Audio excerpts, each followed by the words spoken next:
Hey, it's great to be with you again today. As we come into this Christmas season, I am aware of the amount of people in need around us. And we just served 33 families from our Loaves of Love food pantry this month. That's a lot in an area that is considered to be affluent.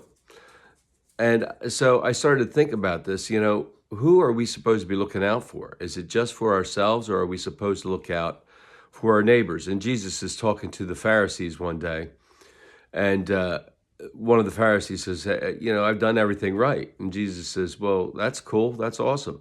And he says, I've obeyed all the commandments. He says, "Well, what are the greatest commandments?" He says, "To love the Lord your God with all your heart, soul, mind, and strength, and to love your neighbor as yourself."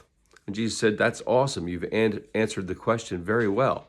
And then the Pharisee says this, "Well, who's my neighbor?" And Jesus said, "Okay, well, here you go. Guy's going from Jerusalem to Jericho. He's walking down the road. He gets mugged, beat up, half dead, and he's left laying there on the side of the road. And he is a mess. And a priest comes walking by and sees him and passes by on the other side of the road. And then a Levite, who's a worker in the synagogue, in the temple, he looks and he sees him. He's like, he passes by on the other side of the road.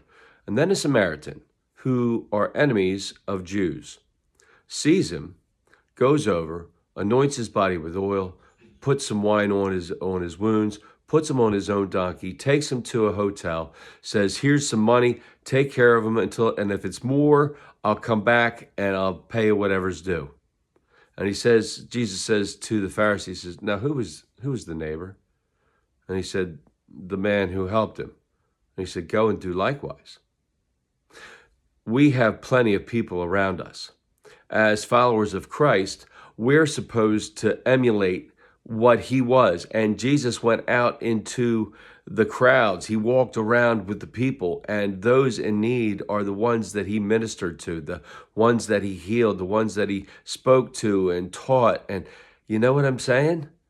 We can't get so caught up in Christmas, in our church and our family, that we forget to take care of the least of these, our neighbors. May God continue to pour out his grace, mercy, and blessings on each and every one of us until we get to meet again. Amen. Amen.